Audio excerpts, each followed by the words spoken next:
Location where the couriers are going to drop off the information, and we'll need you to move your vehicles. That's a black Ford and a white Jag SUV. Thank you.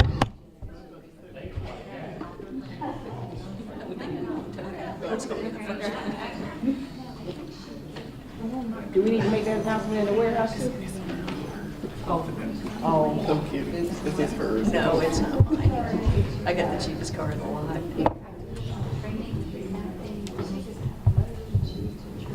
You good? Yeah, I didn't bring a stand from the other room.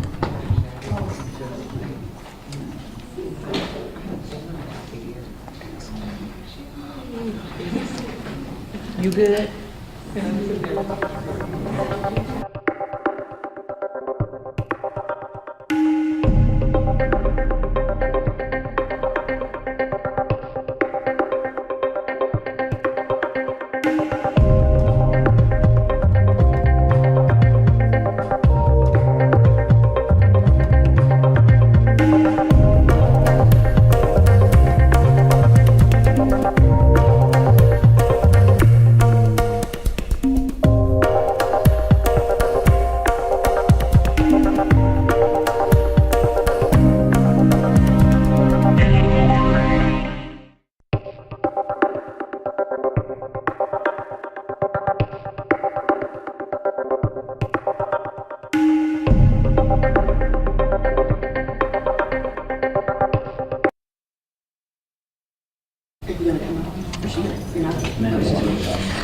Shorter than the podium.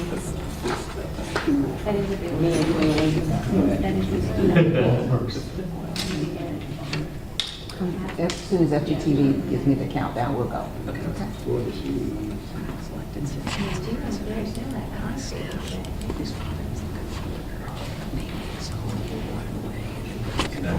Okay, stand by.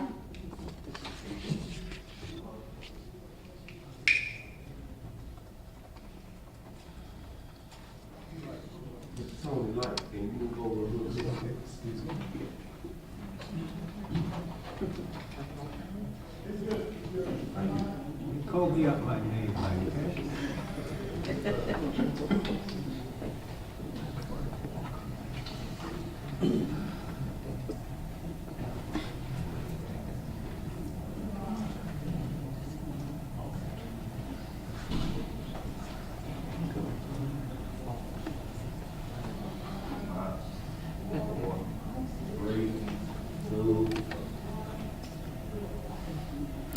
Good evening. I'm Regina Waller, Communications Division Manager for Fulton County, and welcome to this Election Day wrap-up media briefing. I will bring to the podium now Ms. Kathy Woodard, the Board of Registration and Elections Chair, and following her, we will hear from Elections Director Nadine Williams.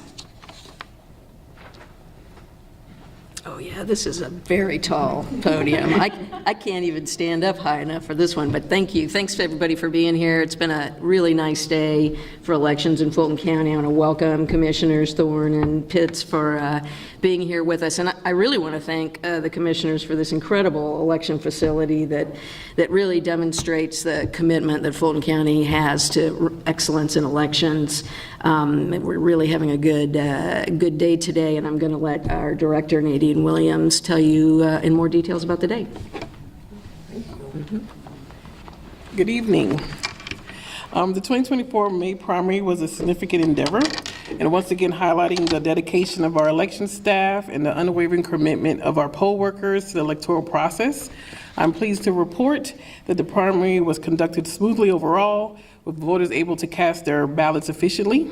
For this election, we successfully serviced over 53,000 voters during advanced voting, and on election day today, we're estimating over 22,000 voters.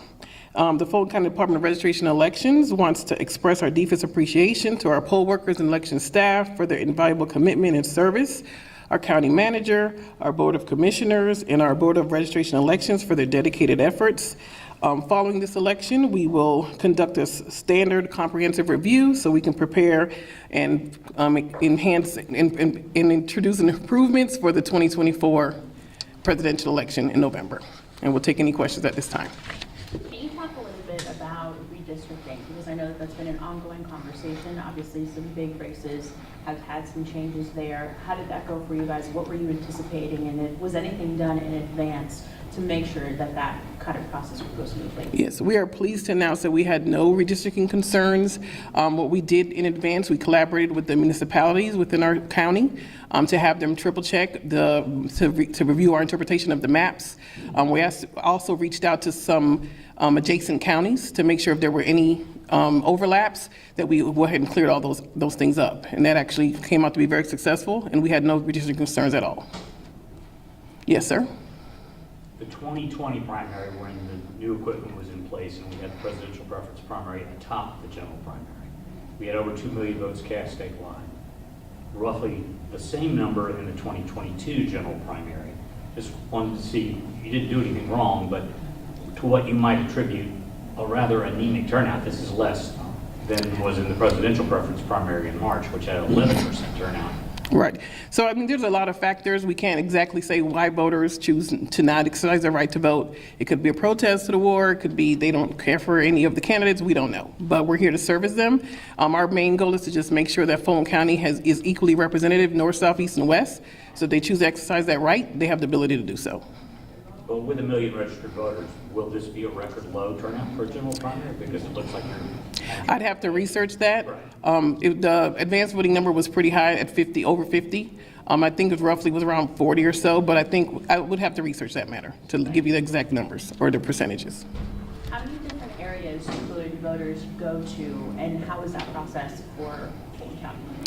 We had, for advanced voting, there were 36 locations. We attempted to get voters in the habit of seeing these locations, so in November, they will know they exist, and we will not have the long lines that occurred.